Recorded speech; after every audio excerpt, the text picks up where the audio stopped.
All right, everyone, welcome back to the channel and for another episode of Bowling Adjustments, where we bowl on sport oil patterns, give you guys strategies on how you should be attacking these patterns, what we would do. Today, we have the 2018 Open Championships doubles and singles pattern for you here, so stay tuned.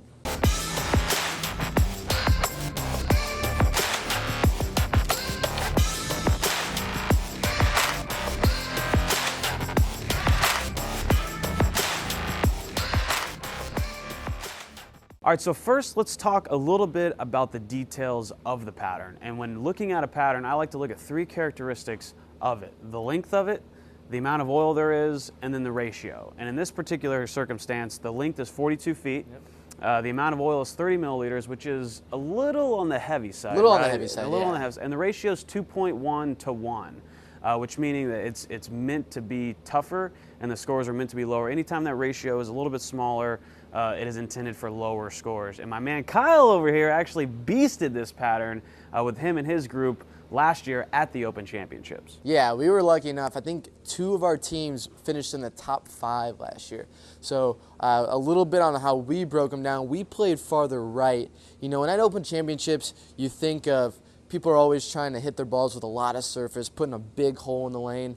And we kind of did the opposite, really. We didn't use a ton of surface, just kind of whatever was on the ball, lane shine, if you will, and just kind of stayed right and then just had this natural progression. So we had some success doing that. That may be where we start playing today, but we're still going to take a blind look at this pattern. We haven't thrown any shots on it. We don't know how it's going to play at this lane surface. So we're going to go through our process and see what happens. So you ready to go? Let's do it. Let's do it.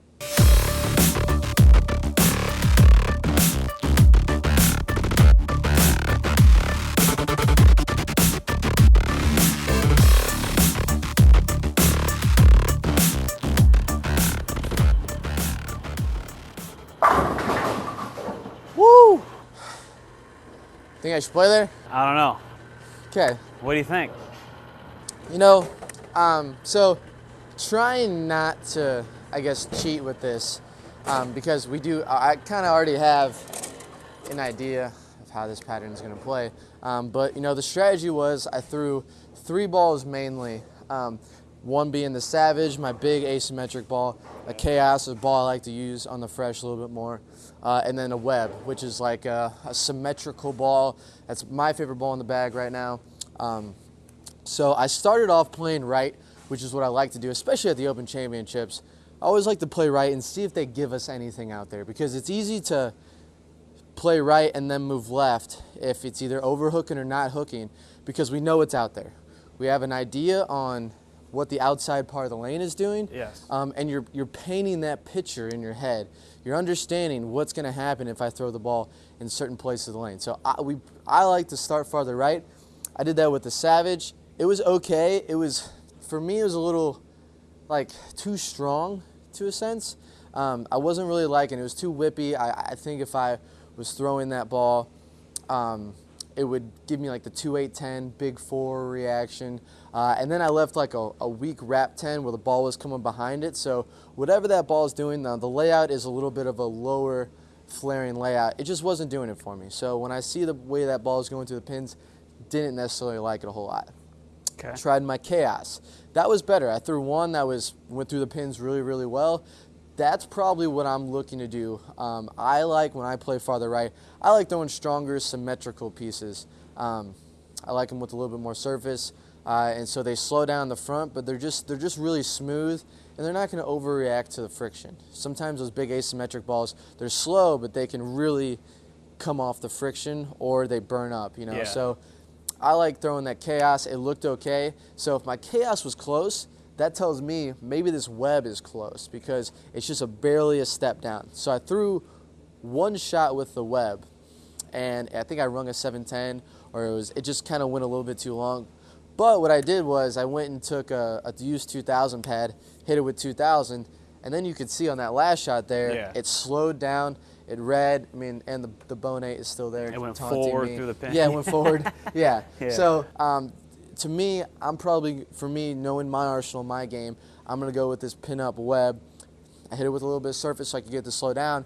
But because I don't think that ball's too strong, I think I'm going to be able to use that ball for many games. I don't think I'm going to have to ball change very quickly. If I start with too strong of a ball, sometimes you got to ball down really quickly. So for me, I can kind of trick that web, use it on the fresh, then use it a little bit longer. And playing a little bit farther right? Or Yeah. are you bumping in from where you started? So I liked the line right. You know, I could kind of get the ball to read in the fronts, and then it would just kind of fade down lane, and it wouldn't overreact on us. But I could still get the ball to read. That's what I'm trying to do. I want to get the ball to read first, and then I'll figure out where I need to play. So I get the ball to read right. It was good. I also tried some shots left, and particularly with the Chaos and the Savage, and especially the Savage. So I tried playing left with a stronger ball, and when I got it right, it never hooked. And then when I tried to keep my angles more in front of me, I just 3-6-10'd all day. Yeah. You didn't see it, what we like to call falling down the pattern, and then getting to the pocket. It was too flat in there. Yeah. I think it's important to note that when you have that reaction where you're missing a little bit right and it goes right and you're missing something's wrong. You shouldn't be expected to have to hit and be absolutely dead perfect, because you're in that situation where you got to be dead perfect. It becomes very hard to bowl well. So anytime you have that, change balls, do something different. Like you said, you saw it immediately, so that's why you're not going to go with that. Right. Yeah, I mean, we do need to be accurate, but if you feel like you have to split that board, you're right. Generally, something's wrong with the ball reaction, your ball speed, or a combination of all those. And at that point, try get it to roll earlier, move right, different angles, and then that's how you learn what's correct and what's not. For me, I started with my supersonic, and that's a little bit slower of a bowling ball. It doesn't come off the spot super hard, but it's also a little bit weaker. Yeah. I could have started with something stronger. I like my Crux Prime a lot for something like this, playing right. It's slow, it's strong, an idle, same way, but instead I started with the supersonic, considering we're here. But another thing I also like to do is I like to just have a ball, and I know if Nationals, you're not going to have a whole lot of balls, but I like to have a ball that's like a 2-inch pin. And what I mean by 2-inch pin is your pin is closer to your PAP. What that does is it gets the ball started really early. It overflares, and then it kind of bails down lane. Yeah. Just in case, if you have that reaction where you're missing a little right and it goes right, that small pap ball allows you to get a little bit farther right and play a little bit more straight. Yeah. That way you take that out of bounds, miss right away. Yeah, it allows you to kind of, get more on top of it.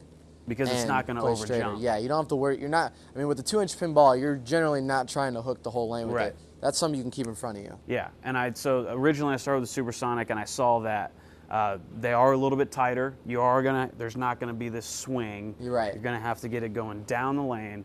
When I like to do something like that, I try and get my roll a little bit more forward, a little bit more end over end. That way when it reaches the back part of the pattern, it doesn't want to just jump off and go left. It wants to go forward, and that way you can keep your angles a little bit more. That's what I was going to ask, what kind of release you're using. So you would use less axis rotation there, right? Yep, and the way I envision it is the boards of the lane go front to back, and so when I release the ball, I want it going in the same direction as those boards. I don't want my roll going left to right or right to left. So if we were to envision it, it's almost like your roll, I mean, if you were playing up 5 here, your roll is almost pointed towards like the 3-pin or the 6-pin. You're not wanting to get your hand around the side of a lot, because then when that happens, the ball is going to react crazy off the spot if it does hook, or it may just miss the front and middle part of the lane altogether, and you might get 3 off the right. Yeah, and there was actually an important couple shots that I threw in that session to where I went to that 2-inch pin. The 2-inch pin I have right now is a Hustle Hybrid.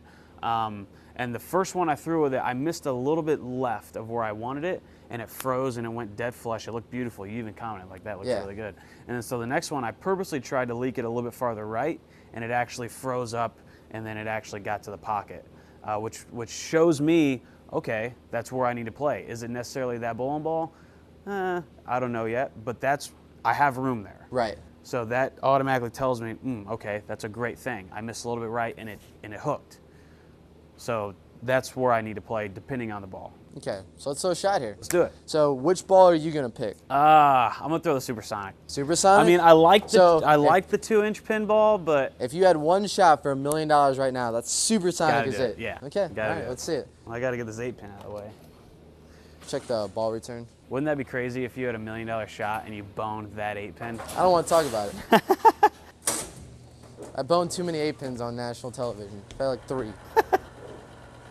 Okay, so where are we kind of playing here? All right, so I'm gonna hit about probably 10, get it out to about 7. Okay. That's fairly straight. I know it's a little All right. open. Yeah. but- Let's see what happens.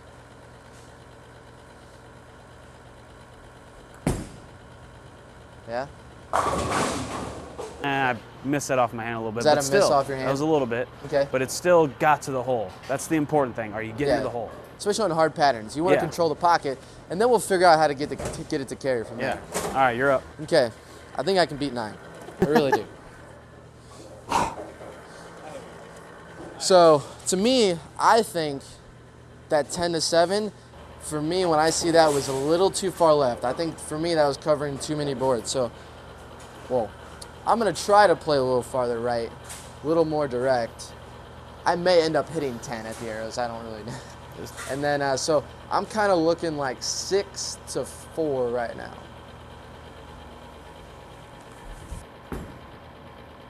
6 to 4. Yeah. So that looked really good. Yeah, so to me, that was a closer angle. I think where you were, the 10 to 7, for me, It's a little open. is a little open. Now I got my ball to hook a little earlier, and then it's still laid off, retained a lot of energy down line. Yeah, and I would say if you throw it where I threw it and you're kind of getting that lag, get your feet right where he is and try that more direct angle. Yeah.